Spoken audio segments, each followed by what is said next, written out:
Assalamualaikum warahmatullahi wabarakatuh.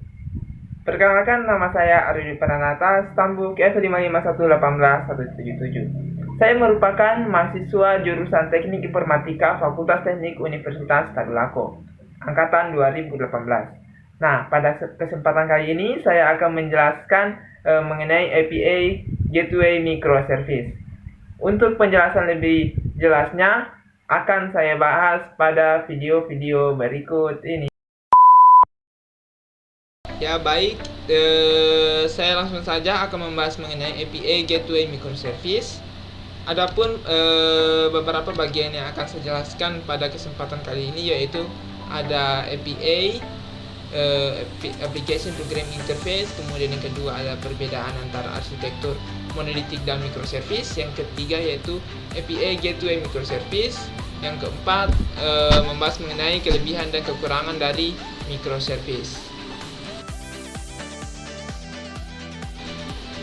Nah, yang bagian pertama yaitu API. Kebanyakan orang masih belum mengetahui apa sih kepanjangan dari API itu. API adalah Application Programming Interface. Apa sih pengertian API?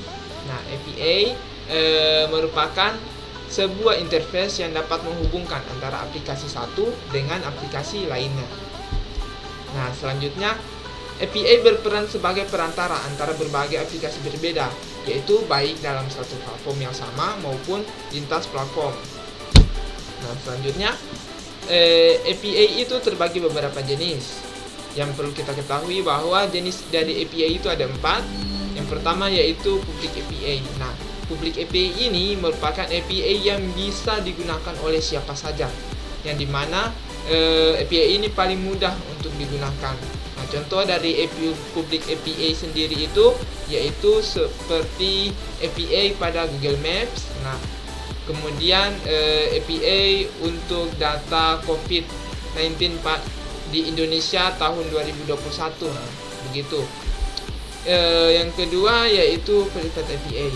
Nah, Private API ini berbeda dengan Public API ya. API ini tidak terbuka untuk pengguna umum. Nah, API ini dibuat untuk keperluan internal dalam proses pengembangan sebuah aplikasi tertentu. Nah, selanjutnya yaitu API yang ketiga yaitu Partner API. Nah, Partner API ini hampir sama dengan Private API, hanya saja dalam Partner API ini digunakan untuk kepentingan umum, tetapi sebatas pihak yang sudah memiliki izin penggunaannya. Nah, selanjutnya yaitu ada Composite API. Nah, Composite API ini merupakan API yang menyimpan data dari berbagai server dalam suatu tempat. Nah, selanjutnya yaitu pada API sendiri terdapat beberapa arsitektur, yaitu ada 3. Yang pertama RPC. Nah, RPC ini merupakan teknologi untuk membuat komunikasi antara client side dengan server side yang dimana bisa digunakan dengan konsep sederhana. Nah, selanjutnya yaitu SOAP. Nah, SOAP sendiri yaitu kepanjangan dari Simple Object Access Protocol. Nah, arsitektur ini menggunakan XML yang memungkinkan semua data disimpan dalam dokumen. Nah, selanjutnya yaitu yang ketiga yaitu REST. Nah, REST ini merupakan kepanjangan dari Representational State Transfer.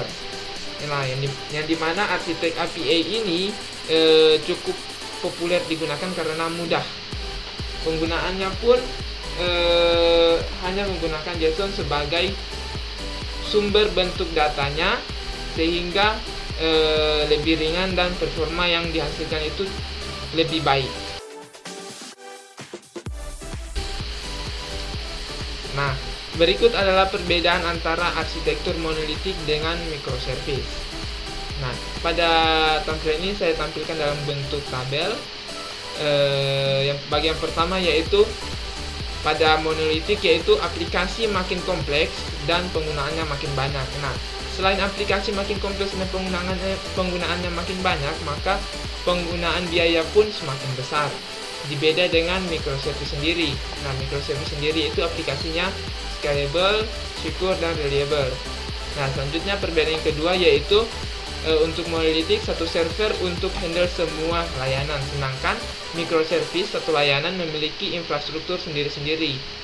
Nah, kemudian yang ketiga yaitu tidak bisa digunakan menggunakan modul yang tidak terinstall di server utama.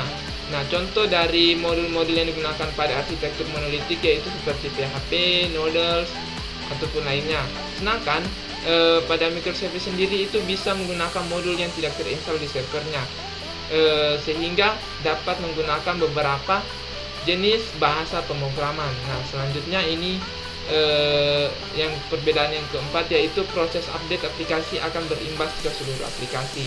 Nah, tentu saja karena dari monolitik sendiri hanya mencakup satu server atau mencakup satu luasan saja, sedangkan pada microservice sendiri yaitu proses update aplikasi hanya melingkupi layanan yang terkait karena terbagi beberapa service. Nah, selanjutnya yaitu monolitik. Perbedaan yang kelima, seluruh kode dan komponen menjadi satu server, sedangkan pada microservice kode berbasis layanan. Nah, selanjutnya di perbedaan yang ke-6 yaitu latensi komunikasi antar modul sangat rendah karena berada dalam server yang sama, sedangkan microservice ada kemungkinan komunikasi antar modulnya mengalami kegagalan. Nah, berikut adalah contoh gambar dari arsitektur monolitik dan microservice. Nah, ini adalah arsitektur dari monolitik yang memang kita ketahui hanya mencakupi satu bagian saja atau satu service yang memang sudah tergabung. Nah, sedangkan pada arsitektur microservice sendiri terbagi beberapa service, yaitu seperti ini pada gambar terbagi 5 service dengan 4 database. Selanjutnya yaitu kita masuk pada bagian yang ketiga yaitu API Gateway Microservice. Nah, di sini saya akan menjelaskan terlebih dahulu apa sih API Gateway itu. Nah, API Gateway merupakan gerbang dari beberapa API yang bertugas sebagai manajemen API, merge serta beberapa API dan authentication API.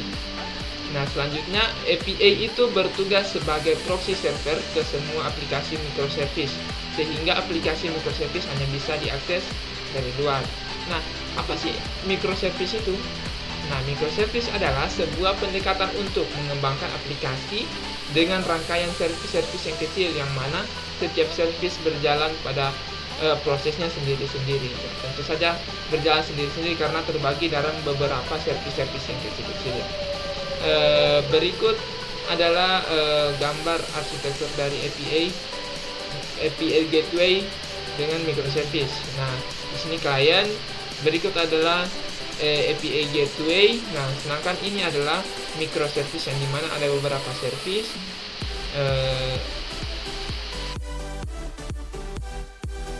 Yang selanjutnya yaitu kami akan membahas mengenai kelebihan dan kekurangan dari microservice. Nah, kelebihan yang pertama, aplikasi lebih aman dan sesuai dengan perkembangannya. Nah, yang kedua yaitu setiap service berdiri sendiri dan lebih mudah dimonitor. Yang keempat yaitu maintenance yang lebih mudah. Selanjutnya yang keempat yaitu tidak ada hambatan dalam menggunakan teknologi baru. Sedangkan yang terakhir yaitu pengembangan dapat dilakukan dari setiap servisnya tanpa mengganggu fitur utama. Nah, selanjutnya yaitu kekurangan. Yang pertama yaitu ada jika terdapat perubahan entity pada database, entity pada service lainnya juga harus diubah. Selanjutnya yaitu sering ditemukan kesulitan untuk menerapkan perubahan service sehingga diperlukan perancangan yang matang. Nah, selanjutnya yang ketiga yaitu perlu automation yang tinggi dalam melakukan deployment. Sekian penjelasan dari saya mengenai API Gateway Microservice.